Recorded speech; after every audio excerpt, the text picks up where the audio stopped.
ಸುಮ್ಮನೆ ಬರೋದು ಇಲ್ಲೇನೋ ಹೇಳೋದು ಸರ್. ಈ ಥರ ಮಕ್ಕಳು ಬೆಳೆದಾಗ ಸರ್ ನನಗೂ ಡಿಫ್ರೆನ್ಸ್ ಆಫ್ ಒಪಿನಿಯನ್ ಇದೆ ನಮ್ಮ ತಂದೆ ಜೊತೆಗೆ. ಬಹಳಷ್ಟು ವಿಚಾರದಲ್ಲಿ ವಿರೋಧ ಇದೆ.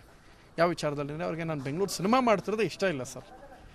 ನಂಬ್ತೀರಾ ಸರ್, ಪ್ರತಿದಿನ 200 ಕುಟುಂಬನ ಸಾಕ್ತಿರ್ತೀವಿ. ಎಲ್ಲೋ ಸಾಲ ಮಾಡ್ತೀನಿ ಸರ್, ಇನ್ನೇನೋ ಮಾಡ್ತೀನಿ, ಇನ್ನೇನೋ ಹೋರಾಟ ಮಾಡ್ತೀನಿ. ಇವೆಲ್ಲ ಯಾಕೆ ಬೇಕು? ವ್ಯವಸಾಯ ಮಾಡು, ನೀನು ಏನಾಗಬೇಕು ಆಗಿದ್ದಾಯಿತು ಅಂತ. ಈಗಲೂ ಡಿಫ್ರೆನ್ಸ್ ಆಫ್ ಒಪಿನಿಯನ್ ಇದೆ. ಬೆಂಗಳೂರಲ್ಲಿ ನಾನು ಹೆದರ್ಕೊಂಡು ಬದುಕ್ತಾ ಇದ್ದೀನಿ ಸರ್. ಎಲ್ಲಿ ನಮ್ಮ ಅಪ್ಪನ ಗೌರವಕ್ಕೆ ಒಂಚೂರು ಧಕ್ಕೆ ಆಗುತ್ತೋ ಅಂತ. ಹಾಗಾಗಿ ನಾನು ನಮ್ಮ ಅಪ್ಪನ ಮಾತು ಎಲ್ಲವನ್ನೂ ಕೇಳ್ತೀನಿ ಅಂತಲ್ಲ, ವಿರೋಧ ಇದೆ. ತುಂಬ ವಿಚಾರದಲ್ಲಿ ಡಿಫ್ರೆನ್ಸ್ ಆಫ್ ಒಪಿನಿಯನ್ ಇದೆ. ಇವತ್ತಿಗೆ ನಮ್ಮ ಮನೆಗೆ ಅವರೇ ಸರ್ ಹಿರಿಯ. ಅವ್ರ ಮಾತನ್ನು ನಾನು ಕೇಳ್ತೀನಿ, ಹೆದರ್ಕೊಳ್ತೀನಿ ಅವ್ರ ಗೌರವಕ್ಕೆ ಧಕ್ಕೆ ಆಗಬಾರ್ದಂತ. ಈಗ ಅಲ್ಲ ಸರ್, ನನ್ನೊಂದು ಲಾಸ್ಟ್ ಪ್ರಶ್ನೆ. ರಾಜ್ಯದಲ್ಲಿ ಹೆಣ್ಮಕ್ಳಿಗೆ ರಕ್ಷಣೆ ಇಲ್ಲದೆ ಇರುವಂಥ ಒಂದು ಪರಿಸ್ಥಿತಿ ನಿರ್ಮಾಣ ಆಗಿದೆ. ವಿಚಾರಕ್ಕೆ ಒಂದು ಪ್ರಶ್ನೆ ಸರ್, ನನ್ನೊಂದು ಸಣ್ಣ ಕ್ವಶನ್ ಸರ್. ಈಗ ಇಲ್ಲೆಲ್ಲ ಅವ್ಳು ಬರ್ತಿದ್ಲು ಅಂದ್ಕೊಳ್ಳಿ, 2 ವೀಲರ್ ಕಾಯ್ಕೊಂಡೋಗಿ ಹಿಂಗೆ ಚುಚ್ಬಿಟ್ಟು ಸಂಜೆ ಹೊತ್ತು ಹೊಡೆದ್ಬಿಟ್ಟು ಹೊಟ್ಟೋಗಿದ್ದ ಅಂದರೆ ಇಷ್ಟು ದೊಡ್ಡದಾಗ್ತಾ ಇಲ್ಲ. ಫಾರ್ ಎಕ್ಸಾಂಪಲ್ ಒಂದು ಪ್ರಶ್ನೆ, ಕ್ಯಾಂಪಸ್ಲಿ 1000 ಜನ ಓಡಾಡ್ತಾರೆ, ಅಲ್ಲಿ ಬಂದು ಚುಚ್ತಾನೆ ಅಂದರೆ ಏನು ಇಂಟೆನ್ಷನ್ ಇರ್ಬೋದು ಹೇಳಿ ಸರ್? ನೀವೇ ಹೇಳಿ, ಬೇಡ ಏನು ಇಂಟೆನ್ಷನ್ ಇರ್ಬೋದು ಅದು? ಅಂದರೆ 1000 ಜನ ಅಲ್ಲಲ್ಲ, ಭಯವನ್ನು ಉತ್ಪಾದಿಸ್ಬೇಕೆ ಆ ಜಾಗದಲ್ಲಿ ಒಂದು ಭಯ ಬರಬೇಕು ಅಂತ ಸರ್. ಈಗ ಅಟ್ಲಾಂಟಿಕ್ ಸಮುದ್ರದಲ್ಲಿ ಒಂದು ಬಾಂಬ್ ಬೀಳುತ್ತೆ, ನೀವು ನ್ಯೂಸ್ ಮಾಡೋದೇ ಇಲ್ಲ ಅಲ್ವಾ? ಈ ಸರ್ಕಲಲ್ಲಿ ಹುಬ್ಳಿ ಚೆನ್ನಮ್ಮ ಸರ್ಕಲ್ ಒಂದು ಬಾಂಬ್ ಬೀಳುತ್ತೆ ಅಂತ ತುಂಬ ದೊಡ್ಡ ಸೌಂಡ್ ಯಾಕೆ ಸರ್ ಆಗುತ್ತೆ? ಯಾಕೆಂದರೆ 1000 ಜನ ಇದ್ದಾಗ 100 ಜನ ಇದ್ದಾಗ ಅಲ್ಲಿ ಬಾಂಬ್ ಬ್ಲಾಸ್ಟ್ ಆದರೆ ಅದು ಭಯ ಉತ್ಪಾದನೆ ಅಂತ ಜಾಗ ಅದು. ಹೌದಲ್ಲ? Is it right or not? ಹೌದು ಅಲ್ವಾ ಸರ್? 1000 ಜನ ವಿದ್ಯಾರ್ಥಿಗಳು ಹೋಗೋ ಜಾಗದಲ್ಲೇ ಚುಚ್ಚಬೇಕು ಅಂತ ಏನರ್ಥ ಸರ್ ಅದು? ತಾಯಿ ಹೇಳೋದು ಅವನು ಆ ಥರ ಕೆಲಸ ಮಾಡೋವನೇ ಅಲ್ಲ. ಕರೆಕ್ಟು, ಅವ್ರು ಹೇಳಿದ್ದು ನಿಜ. ಅವ್ರ ಮಗನೇ ಅಲ್ಲಪ್ಪ, ತಂತ್ರಜ್ಞಾನ CG ಮಾಡಿಬಿಟ್ಟವ್ರೆ. ನಮ್ಮ ಸಿನಿಮಾ ಎಡಿಟ್ರುಗಳು ಇರ್ತಾರಲ್ಲ, ನನ್ನ ಸಿನಿಮಾದ ನಾವು CG ಮಾಡ್ಸೋಕ್ಕೆ 20 ಲಕ್ಷ 30 ಲಕ್ಷ ಖರ್ಚು ಮಾಡ್ತೀವಲ್ಲ, ಆ CG ಮಾಡಿಸಿ ಅವ್ರ ಮಗನ ರೆಡಿ ಮಾಡಿಬಿಟ್ಟು ಆ CGಲಿ ಬಂದು ಚುಚ್ಬಿಟ್ಟು ಅವ್ನು ಪಾಪ. ನಿಮ್ಮ ಮಗ ಅಲ್ಲಮ್ಮ, ಸಾರಿಮ್ಮ, ನಿಮ್ಮ ಮಗ ಅದು ಮಾಡೇ ಇಲ್ಲ. ಮೊದಲೇ ಹೇಳ್ತೀನಿ, ಈ ಕೊಲೆನ ಯಾವುದೇ ಕಾರಣಕ್ಕೂ ಅವ್ರ ಮಗ ಹೇಳ್ತಾರಲ್ಲ ಮಾಡಿಲ್ಲ. ಇದು ಯಾರೋ CG ಮಾಡಿದ್ದಾರೆ. ಇದು ಅವ್ರ ವಿರುದ್ಧ ಅಹಿಂಸಾವಾದಿ. ಅವನು ದೊಡ್ಡ ಅಹಿಂಸಾವಾದಿ. ಈ ಸಲ ಭಾರತ ರತ್ನ ಕೊಡಲೇಬೇಕು ಅವನಿಗೆ.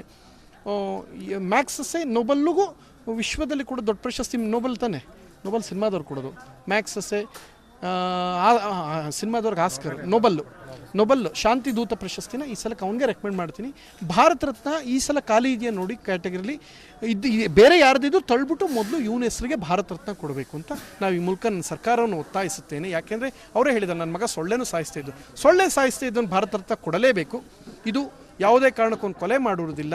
ಆ ಹುಡುಗಿಗೆ ಆಗಿರೋದು CG ಮೂಲಕ ಯಾರೋ ಚುಚ್ಚಿರ್ತಾರೆ. ಯಾವುದೇ ಕಾರಣಕ್ಕೂ ಆ ಹುಡುಗ ಮಾಡಿಲ್ಲ. ಅಲ್ತಾಫ್, ಅವನ ಹೆಸರೇನು ಫಯಾಜ್ ಮಾಡಿಲ್ಲ. ಫಯಾಜ್ನ CG ಅಥವಾ AI ತಂತ್ರಜ್ಞಾನದ ಮೂಲಕ ತಯಾರು ಮಾಡಿ ಇದು ವಿರೋಧ ಪಕ್ಷದ ಷಡ್ಯಂತ್ರ. ಇದು ಅವರೇ ಮಾಡಿರೋದು, ಅವರೇ CG ಮೂಲಕ ಚುಚ್ಚಿಸೋದು.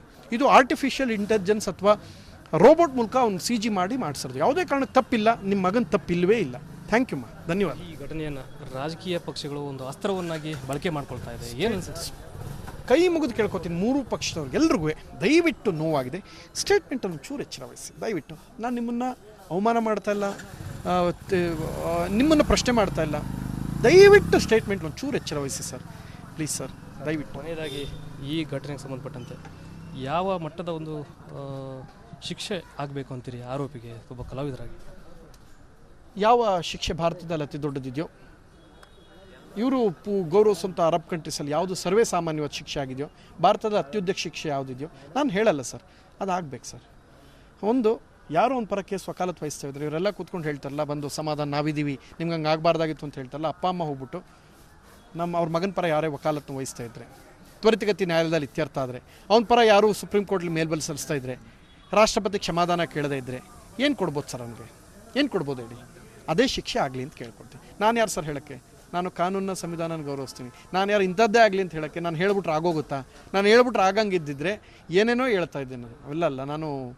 ನನಗೆ ವ್ಯವಸ್ಥೆ ಮೇಲೆ ನಂಬಿಕೆ ಇದೆ. ಆ ನಂಬಿಕೆ ಹೋಗದೆ ಇದ್ದಾಗ ನೋಡ್ಕೊಳ್ಳಿ, ಅತ್ಯುಗ್ರ, ಬರೀ ಕಠಿಣ ಅಲ್ಲ, ಅತ್ಯುಗ್ರ, ಭಾರತದಲ್ಲಿ ಅತಿ ಕಠಿಣ ಶಿಕ್ಷೆ ಯಾವುದಿದೆ ಅದು ಆತನಿಗೆ ದಯಪಾಲಿಸಬೇಕು ಅಂತ ಕೇಳ್ಕೊಳ್ತೀನಿ. ಆ್ಯಂಡ್ ಸ್ಟೇಟ್ಮೆಂಟ್ ವಿಚಾರದಲ್ಲಿ ಲೀಡರ್ಸ್ ದಯವಿಟ್ಟು ಎಚ್ಚರ ವಹಿಸಿ ಪ್ಲೀಸ್. Thank you. ಇದಿಷ್ಟು ನಟ ಪ್ರಥಮ್ ಅವರ ಮಾತು. ಕ್ಯಾಮ್ರಾ ಪರ್ಸನ್ ವಿನಾಯಕ್ ಪೂಜಾರ್ ಜೊತೆ ಪ್ರಕಾಶ್ ಹಿರೇಮಠ, ರಿಪಬ್ಲಿಕ್ ಕನ್ನಡ, ಹುಬ್ಬಳ್ಳಿ.